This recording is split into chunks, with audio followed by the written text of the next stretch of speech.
Camilla benar-benar tidak habis pikir. Jangankan musnah total, sekte sesat itu justru menyebar sangat luas. Bahkan kaisar kekaisaran saat ini adalah salah satu pengikutnya. Tidak sampai di situ, sekarang jiwa sang permaisuri pun telah direnggut oleh mereka. Sepertinya di antara orang-orang di kuil juga ada pengikut sekte Eva, bahkan di tingkat petinggi. Kalau bukan karena itu, benda suci sekte Eva tidak mungkin beredar dengan begitu mudahnya. Tapi bagaimana bisa? Bagaimana mungkin sebuah agama yang katanya sudah lenyap dari muka bumi bisa menyusup begitu dalam ke berbagai tempat tanpa ada satu orang pun yang tahu? Lagi pula, apa masuk akal jika satu jiwa yang sama bisa menduduki tahta kaisar dalam waktu yang begitu lama?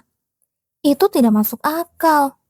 Melihat jumlah jiwa yang tubuhnya telah dirampas oleh orang itu, dia bisa menebak kira-kira sejak kapan dia berada di tahta kaisar. Dilihat dari sudut manapun, tingkatannya bukan lagi pengikut biasa. Jangan-jangan mungkinkah dia adalah pusat dari sekte Eva? Pemikiran ini mungkin terasa terlalu jauh, tetapi tidak ada cara lain untuk menjelaskan situasi ini. Tidak mungkin sembarang orang bisa duduk di kursi kaisar. Apalagi jumlah jiwa yang terikat padanya sangatlah luar biasa banyak. Sekte Eva. Camilla tidak tahu harus senang atau sedih karena telah berhasil mengungkap identitas asli mereka. Jujur saja, semua ini terasa tidak nyata. Bagaimana bisa pemimpin sekte sesat yang hanya disebutkan dalam buku sejarah sekarang berkeliaran di sekitarnya? Ini bahkan lebih tidak masuk akal daripada mendengar kabar bahwa seorang penjahat yang telah melenyapkan ratusan nyawa tinggal di sebelah rumahnya. Camilla, kamu baik-baik saja? Melihat Camilla melamun sambil tertawa getir, Pedro bertanya dengan cemas. Buku apa yang sebenarnya dia baca sampai mendadak bersikap seperti itu? Bisa tolong ambilkan aku segelas air dingin? Dia butuh air dingin untuk menjernihkan pikirannya. Dadanya terasa sesak dan terbakar. Saat ini, dia sama sekali tidak bisa berpikir jernih. Tunggu sebentar. Pedro bergegas keluar dari ruang perpustakaan. Dia memilih pergi sendiri tanpa memanggil pelayan. Camilla yang menatap kepergiannya dengan tatapan kosong, kembali mengalihkan pandangan ke arah buku. Meski menatapnya tajam seperti ini tidak akan mengubah isi buku, dia tetap tidak bisa memalingkan matanya. Zeno. Setelah sekian lama, Camilla memanggil pria yang berdiri di sampingnya dengan suara pelan. Sepertinya dugaan itu benar. Zeno yang mengikutinya tampaknya juga sudah membaca sekilas isi buku yang dilihat Camilla. Ekspresi santai yang biasanya selalu ada di wajahnya, kini telah lenyap sepenuhnya. Sepertinya ini bukan masalah yang bisa kamu hadapi sendirian. Aku juga berpikir begitu. Jika mereka benar-benar sekte Eva, ini bukan masalah yang bisa dia tanggung sendiri. Bukankah sekte Eva dulunya pernah berniat menguasai seluruh kekaisaran? Padahal aku hanya ingin menghindar. Sama seperti saat insiden Rania dan berbagai hal yang dia lalui selama ini. Hanya ada satu hal yang berada di pikirannya. Jangan sampai terlibat terlalu dalam. Hanya dengan begitu, dia bisa aman. Yang penting, orang-orang di sekitarnya tidak menjadi korban. Orang lain persetan dengan mereka. Tapi bagaimana jika lawannya adalah sekte Eva? Ini bukan masalah yang akan selesai begitu saja hanya karena dia menutup mata dan menghindar. Apalagi mereka sudah terang-terangan bertindak tepat di depan matanya. Kini dia sadar, terus-menerus berpura-pura tidak tahu dan menyembunyikannya dari orang bukanlah jalan keluar terbaik. Tapi bagaimana caranya? Apa yang bagaimana? Apakah ada orang yang mempercayai ucapanku? Orang yang dia maksud bukan sembarang orang, melainkan kaisar dari kekaisaran ini. Jika dia menunjuk kaisar dan berkata, orang itu luarnya saja manusia, tapi di dalamnya ada makhluk halus yang harusnya sudah mati ratusan tahun lalu. Apakah akan ada yang percaya? Jangankan dipercaya, jika dia tidak langsung dituduh melakukan pemberontakan dan dihukum mati saat itu juga, itu sudah mukjizat. Kamu kan seorang saintis. Aku bahkan bukan saintis yang asli. Ya, bukan berarti dia tidak pernah memikirkannya. Bahkan sebelum tahu kalau lawannya adalah sekte Eva, dia sudah berniat memberitahu orang-orang sekitarnya tentang benda suci palsu dan kaisar yang jiwanya telah dirampas. Caranya adalah dengan metode yang biasa dia gunakan, berpura-pura menjadi saintis dan mengaku telah menerima wahyu. Namun masalahnya, bagaimana jika penyamaranku terbongkar? Di sini pun lawannya tetap menjadi masalah utama. Sekali lagi, sosok yang ingin dia jadikan musuh adalah kaisar dari kekaisaran ini. Dia pasti tidak akan pernah mengakuinya, kan? Manusia, bukan, monster yang telah hidup sebagai kaisar selama waktu yang panjang itu tidak akan pernah membongkar identitas aslinya hanya karena satu gertakan kata-kata. Kasarannya, bagaimana jika keluarga Sorpel atau orang-orang yang membencinya justru memihak kaisar dan malah menyudutkannya? Bagaimana jika mereka membawa pedang penghakiman yang pernah dia serahkan ke kuil dan menyuruhnya membuktikan apakah dia benar-benar saintis atau bukan? Dia tidak mau mati konyol seperti itu. Jika ada yang menyarankan agar dia membiarkan roh pendeta masuk ke tubuhnya demi membuktikannya, bagaimana aku bisa tahu kalau pedang itu mau menerimanya? Lagi pula, itu tetaplah sebuah trik dan kebohongan. Hal seperti itu tidak bisa diuji coba terlebih dahulu. Apa dia harus mempertaruhkan nyawanya yang berharga untuk hal gila semacam itu? Lebih baik dia meninggalkan semuanya dan melarikan diri. Apa tidak ada cara yang bagus? Cara yang aman untuk mengungkap kedok sekte Eva kepada publik. Dan akan lebih baik lagi jika dia bisa melimpahkan tugas itu kepada orang lain lalu mundur ke belakang layar. Bukankah sebelumnya kamu bilang mau menyelidiki tentang benda suci palsu? Aku sudah meminta bantuan Jenner, tapi sampai sekarang belum ada jawaban. Jika pihak istana terlalu sulit, dia berniat menyelidiki pihak kuil yang menjual benda suci merah terlebih dahulu. Melihat Paus mengenakan kalung suci merah di lehernya, bukankah itu berarti dia tidak ada hubungannya dengan sekte Eva? Karena tidak mungkin ada orang yang mau memakainya jika tahu jiwanya akan dirampas. Meski begitu, aku tidak bisa pergi dan bertanya langsung padanya. Orang yang bahkan sedang bersiap turun dari jabatannya sebagai paus gara-gara dia, tidak mungkin mau memberikan informasi begitu saja. Dia yakin jika dia menelusuri bagaimana kalung suci perampas jiwa itu bisa dijual di kuil, dia akan menemukan dalang yang sebenarnya di akhir penyelidikan. Namun ini pun tidak mudah. Sama seperti istana, tembok pembatas kuil dengan dunia luar sangatlah tinggi. Mereka juga sangat protektif terhadap sesama anggotanya, sehingga mengumpulkan informasi di sana teramat sulit. Padahal kalau Khan yang bergerak, aku pikir itu akan berhasil. Namun hingga saat ini, belum ada kabar apapun dari Jenner. Ada apa sebenarnya? Ketika ditanya apakah ada informasi yang berhasil didapatkan, Jenner hanya menggedikan bahu tanpa berkata apa-apa sambil tersenyum misterius. Sikapnya itu sungguh mencurigakan. Di tengah rasa pening akibat berpikir keras, mata Camilla tidak sengaja menangkap satu baris kalimat yang belum sempat dia baca. Cermin kebenaran. Itu adalah satu-satunya benda yang dapat menemukan para pengikut sekte Eva yang bersembunyi di balik wujud manusia biasa. Cermin kebenaran. Nama yang mirip dengan judul acara hiburan jadul itu membuat Camilla mengernyitkan dahi. Namun informasi yang terkandung di dalamnya sama sekali tidak bisa diremehkan. Sebaliknya, ini sangat menarik perhatiannya. Bisa menemukan pengikut sekte Eva? Apakah jika pengikut sekte itu dihadapkan ke cermin, jiwa lain yang bersemayam di tubuh mereka akan langsung terlihat? Atau mungkin roh yang menempel di dekat mereka akan menampakkan diri? Dari namanya saja sudah sangat meyakinkan. Apa tidak ada informasi tambahan? Camilla dengan terburu-buru mulai memeriksa buku-buku lainnya. Namun tidak ada penjelasan lebih rinci mengenai cermin kebenaran. Hanya ada beberapa baris kalimat di bagian lain yang menyebutkan bahwa para pengikut sekte Eva selalu sibuk menyembunyikan diri di hadapan cermin kebenaran. Yang benar saja. Tidak boleh begini. Harusnya ada gambar atau ilustrasi yang menunjukkan bentuknya seperti apa. Jika benda ini ada, akan sangat mudah untuk membuktikan bahwa kaisar atau permaisuri adalah sosok yang jiwanya telah dirampas. Tapi bagaimana cara mencarinya kalau di dalam buku pun tidak tertulis secara detail? Kejadian itu sudah berlalu ratusan tahun yang lalu. Menemukan orang yang tahu persis tentang kejadian di masa lalu itu adalah hal yang mustahil. Bahkan kurasa tidak ada roh yang tahu tentang era itu. Roh yang sudah lama berkelana seperti Zeno atau roh pendeta bernama Alena pun berasal dari era yang jauh setelah masa itu. Semakin dia mengetahui informasi mendalam tentang musuhnya, rasanya justru semakin buntu. Kalimat tidak tahu apa-apa adalah obat, kini benar-benar meresap sampai ke tulang. Aku juga ingin tidak tahu apa-apa. Sungguh.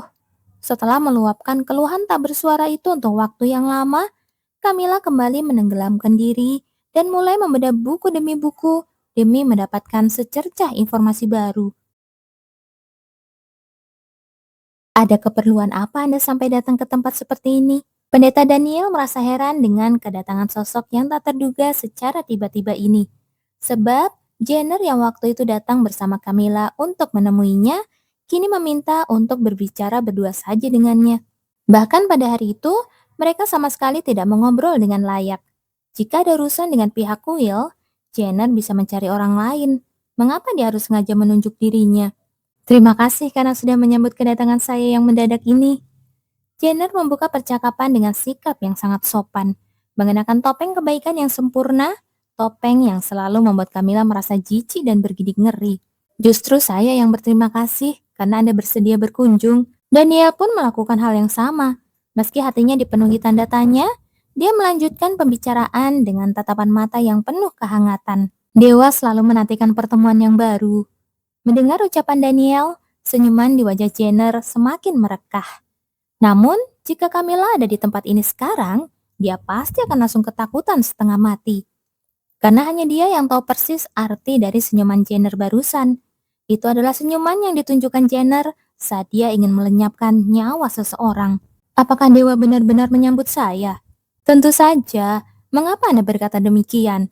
Apakah ada sesuatu yang mengganjal di hati Anda? Jika Anda ingin melakukan pengakuan dosa, saya bersedia Apakah Anda sendiri mempercayai Dewa, Pendeta? Karena ucapan Daniel terdengar terlalu formal dan klise, Jenner berdecak pendek lalu langsung memotong kalimatnya. Apa maksud perkataan Anda? Daniel yang semula memasang senyum ramah, mendadak tertegun karena merasakan ada sesuatu yang aneh. Bertanya pada seorang pendeta apakah dia mempercayai dewanya sendiri. Saya hanya penasaran saja. Sebaiknya Anda berhati-hati dalam berucap agar tidak menimbulkan salah paham. Sambil menggelengkan kepalanya pelan, Daniel melanjutkan kata-katanya dengan nada menegur. Itu adalah sebuah peringatan tersirat agar Jenner tidak berbicara sembarangan. Tidak ada hal yang lebih melelahkan dan menyakitkan daripada dituduh sebagai pengikut sekte sesat.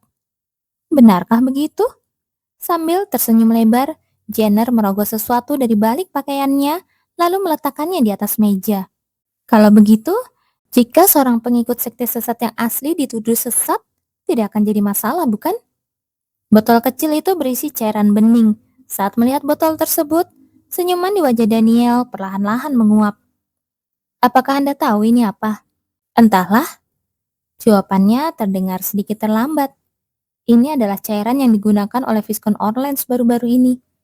Hanya ada satu alasan mengapa Jenner mengeluarkan cairan ini di hadapan Daniel. Jika seorang hamba dewa yang bukan orang biasa memberikan cairan seperti ini kepada orang lain dan membuatnya melakukan kejahatan, bukankah wajar jika dia dituduh sebagai pengikut sekte sesat? Setelah mengucapkan kalimat itu, Jenner memperhatikan ekspresi Daniel yang duduk di hadapannya sejenak, lalu melanjutkannya dengan perlahan. Saya mendengar bahwa cairan ini diberikan oleh Anda, Pendeta Daniel. Sepertinya ada kesalahpahaman yang sangat besar. Kesalahpahaman ya? Senyuman kembali mengembang di bibir Jenner, tetapi di wajahnya tidak ada lagi raut kebaikan maupun kesopanan. Saya juga tahu bahwa orang yang pertama kali mengusulkan penjualan surat pengampunan dosa adalah Anda, Pendeta Daniel. Apakah ini juga sebuah kesalahpahaman? Surat pengampunan dosa? Apa itu? Meskipun sempat tertegun sesaat, Daniel mendongakkan kepalanya dengan polos.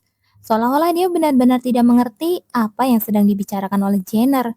Apakah pihak Will benar-benar menjual hal semacam itu kepada orang-orang? Makin dikenal, Anda makin menarik saja. Jenner tertawa pendek. Seolah sudah menduga reaksi Daniel, dia melanjutkan perkataannya dengan tenang. Saya ini sangat menyukai orang yang menarik. Sebenarnya saya berniat membiarkannya begitu saja. Awal mulanya adalah cairan yang digunakan oleh Viscount Orleans. Itu hanya berawal dari rasa ingin tahu pribadinya. Bagaimana Viscount Orleans bisa mengetahui dan mendapatkan cairan yang tidak dikenal oleh masyarakat umum ini. Dalam kehidupannya berulang-ulang, dia tidak pernah berurusan dengan Viscount Orleans satu kali pun, karena dia tidak pernah menerima permintaan dari orang tua yang kehilangan anaknya. Lagi pula, itu terlihat sama sekali tidak menarik. Di dunia ini, ada banyak sekali orang yang menculik, menghabisi nyawa orang lain, dan membuangnya. Untuk apa repot-repot? Ya, walaupun ingatannya samar, sepertinya dia pernah melempar tugas itu kepada bawahannya beberapa kali. Tapi kenapa di kehidupan kali ini aku mau mengambilnya? Sebab Camilla ternyata cukup lemah terhadap anak-anak. Dia berpikir jika dia membereskan pelaku yang menghabisi anak-anak itu dan menyelamatkan anak-anak yang masih hidup, mungkin Camilla akan memujinya. Bagaimanapun, Jenner, tidak, pemimpin Khan yang melacak jejak Viscount Orleans justru berhadapan dengan sosok yang tidak terduga, Pendeta Daniel. Dia menikmati proses penyelidikan ini setelah sekian lama. Makin digali, makin banyak hal baru yang memancar seperti mata air dari diri Daniel, hingga membuatnya makin tertarik. Rupanya Anda juga saling mengenal dengan permaisuri Javiela. Dia benar-benar terkejut saat mengetahui bahwa jangkauan Daniel sampai ke pihak istana. Ketika mengetahui bahwa Daniel terlibat jauh dalam rencana yang disusun oleh permaisuri Javiela selama ini, dia kembali mempertanyakan identitas asli pria itu. Sebenarnya siapa orang ini? Permaisuri Javiela terkadang meminta saya memimpin doa ketika tubuh dan pikirannya sedang lelah. Jadi saya datang menemuinya.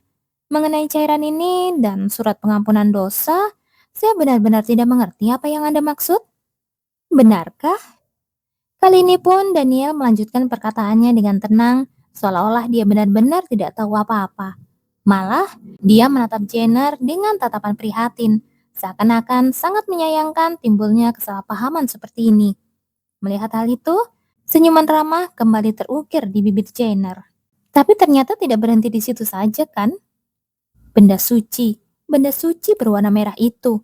Atas permintaan Camilla, dia mulai menyelidiki benda suci tersebut. Dan anehnya, di ujung penyelidikan itu, lagi-lagi ada pendeta Daniel. Meskipun dia tidak tahu pasti benda apa itu sebenarnya, tetapi melihat reaksi Camilla, dia tahu bahwa itu bukanlah benda yang membawa kebaikan. Kenyataan bahwa Daniel juga merupakan orang yang menyerahkan benda itu ke kuil untuk dijual, membuat Jenner tidak bisa menyembunyikan tawanya untuk beberapa saat. Tentu saja, Daniel secara cerdik mengaitkan segala hal tentang cairan pembuatan patung dan benda suci itu dengan banyak orang lain, sementara dirinya sendiri benar-benar mundur ke belakang layar. Namun, mustahil baginya untuk sepenuhnya menghindari mata-mata Khan yang sudah bertekad melakukan penyelidikan.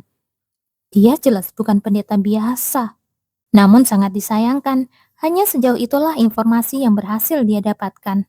Itulah alasan mengapa dia melepas topengnya dan datang langsung untuk memprovokasi Daniel seperti ini. Serasa ada kabut yang menutupi. Jenner yang melangkah merasa seperti terhalang oleh sesuatu dan tidak bisa melangkah lebih jauh dari titik tertentu. Jelas sekali ada sesuatu yang lebih besar di belakangnya. Tetapi kenyataan bahwa dia tidak bisa membongkarnya terasa sangat menakjubkan. Sebab itulah, dia akhirnya memutuskan untuk menyentuh Daniel secara langsung. Jika dia menunjukkan identitasnya terlebih dahulu dan berpura-pura tahu, Daniel pasti akan memberikan respon tertentu. Hal itu mungkin bisa membahayakan dirinya, tetapi dia tidak peduli. Sejak kapan dia meragukan atau mempedulikan hal semacam itu? Dan lagi, ada satu alasan lagi mengapa dia datang ke tempat ini. Siapapun Anda dan apapun yang Anda lakukan, saya tidak terlalu peduli. Malahan, jika dia menciptakan kejadian spesial dalam kehidupan yang membosankan dan berulang-ulang tanpa henti ini, Jenner justru sangat berterima kasih. Ya, walau sekarang situasinya sedikit berubah, sebab akhir-akhir ini, berkat Camilla, tidak ada waktu baginya untuk merasa bosan. Siapapun yang celaka akibat ulah Anda, saya makin tidak peduli. Dia tidak tahu apa tujuan pendeta Daniel, tetapi jika di antara orang-orang yang diusik Daniel ada orang-orang yang mengganggunya belakangan ini, dia bahkan bersedia memberikan bantuan. Tentu saja, Camilla sama sekali tidak boleh tahu. Meski Camilla yang mengajukan permintaan, dia belum memberitahu bahwa orang yang mendistribusikan benda suci itu adalah Daniel. Jujur saja, dia tidak ingin memberitahu Camilla, karena baunya sangat berbahaya. Ini adalah firasat dari seseorang yang telah menjalani kehidupan yang sama dalam waktu yang sangat lama. Tercium bau busuk yang sangat pekat, bau mengerikan yang belum pernah dia cium sebelumnya. Oleh karena itu, jika bisa, dia tidak ingin Camilla ikut campur. Hanya saja Camilla. Saya tidak akan membiarkan Anda terus berkeliaran di dekatnya. Biarlah bau busuk ini menjadi urusan kita saja. Kedatangannya ke sini selain untuk menggali informasi tentang Daniel, juga bertujuan untuk mengalihkan pandangan Daniel yang mengarah ke Camilla agar beralih ke dirinya sendiri. Saya katakan sekali lagi, Tuan Muda Eskra sepertinya telah mengalami kesalahpahaman yang sangat besar. Astaga, mau salah paham atau bukan, saya bilang tidak peduli. Sambil terkekeh pelan di akhir kalimatnya, Jenner langsung beranjak berdiri dari tempat duduknya. Apakah Anda tidak bisa memahami perkataan saya? Nadanya menjadi jauh lebih berat. Saya tidak peduli apa yang Anda lakukan, asalkan Anda tidak menyentuhnya. Sebenarnya apa yang sedang Anda bicarakan? Entahlah, kira-kira apa ya? Reaksinya kali ini pun terlambat satu tempo, tetapi pendeta Daniel tidak menghilangkan ketenangan dan senyumannya hingga akhir. Melihatnya, Jenner pun mendadak kembali ke penampilannya yang sopan seperti di awal. Lain kali saya akan datang berkunjung membawa uang persembahan tobat. Jenner bahkan menyampaikan salamnya dengan sangat sopan. Karena ada banyak sekali hal yang harus saya sesali dan pertobatkan. Sudut matanya melengkung dengan sangat halus. Jika pengampunan dari dewa itu benar-benar ada, saya sangat berminat untuk membelinya. Apakah Anda benar-benar tidak menjualnya? Berapapun nominalnya tidak masalah. Saya bisa memberikan berapapun yang Anda minta. Sungguh sangat disayangkan. Sampai jumpa lagi di lain kesempatan. Sambil menerima salam dari Daniel, Jenner melangkah pergi dari tempat itu dengan santai. Tidak lupa dia memberikan senyuman cerah di akhir posisinya. Pintu tertutup perlahan, dan begitu sosok Jenner benar-benar menghilang, wajah Daniel berubah menjadi dingin seketika. Jin? Tak lama kemudian, atas panggilannya yang pelan, seseorang menampakkan diri. Dia adalah pria yang tampak berusia awal 20-an. Cari tahu tentang orang itu. Pria bernama Jin itu mengangguk pelan lalu menghilang dalam sekejap. Kembali ditinggal sendirian, Daniel menatap tajam ke arah tempat Jenner menghilang tanpa bergerak sedikit pun untuk beberapa saat.